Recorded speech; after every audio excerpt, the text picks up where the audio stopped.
أهلا بكم مع أخبار النادي الأهلي اليوم. خبرنا الأول: كولر يرفض إقامة حفل تكريم له ويطالب بفلوسه كاملة. تعرف على ما حدث. رفض كولر فكرة إقامة حفل تكريم له وذلك بعد رحيله عن النادي الأهلي.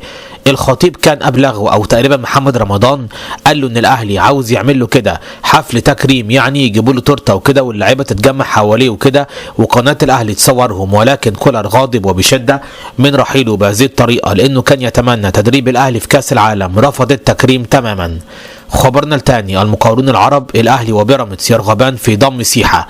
تحدث نادي المقاولون العرب عن طريق رئيس النادي وقال: الأهلي تواصل بالفعل مع المقاولون لضم محمد سيحة، وأيضا نادي بيراميدز تواصل معنا لضم سيحة.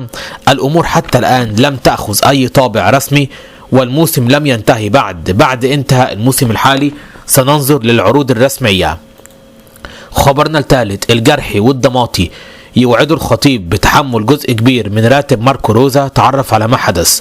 أعضاء مجلس إدارة النادي الأهلي الجرحي والضماطي رجال الأعمال أبلغوا محمود الخطيب بتمسكهم بشكل قوي ومعاهم كمان حسام غالي بالتعاقد مع المدرب الألماني ماركو روزا لقيادة النادي الأهلي في المرحلة القادمة.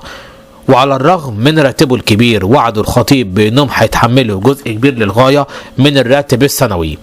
خبرنا الرابع: عمرو أديب يسخر من الأهلي. تعرف على ما كتبه. قال عمرو أديب: وماله، ده نادي جبار وفلوسه كتير، ايه يعني يدفع حق الراجل اللي اتبهدل واتهزق؟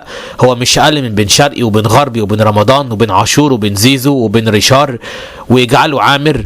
امال يتحدى الصعوبات علشان يدفع الدولارات.